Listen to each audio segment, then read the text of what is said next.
Rent to own ba yung hanap mo, yung tipong wala kang malaking ilalabas na pera para magkaroon ka ng sarili mong bahay. Friend, ito na si Pagsikat Village na merong mga location ng Muson, Naik, Cavite, Santa Maria, Bulacan, and Magalang, Pampanga. Ito friends ha, 10,000 lang ang kailangan mo ilabas para sa processing fee ni Pag-ibig at installation ng kuryente at tubig.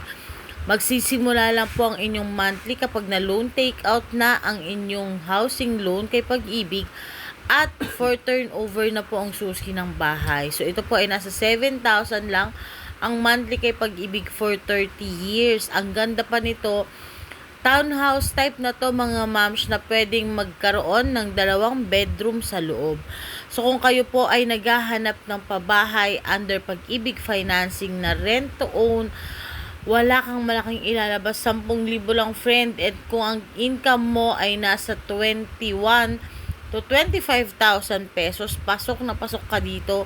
Pwede ka nang magkaroon ng sarili mong bahay. So stop na natin friend ang pagrenta ng pabahay. Ayan, magkaroon na tayo ng sarili nating bahay. Para sa mas marami pang detalye, pwede tayo mag-tripping dyan. Ayan, i-message nyo ako friend sa aking Facebook account. Ayan, and sa aking TikTok account. Ayan, kung kailangan ninyo ng mag-a-assist sa inyo para magkaroon kayo ng sariling bahay, andito po kami, ang inyong BDDR Angels. Bye!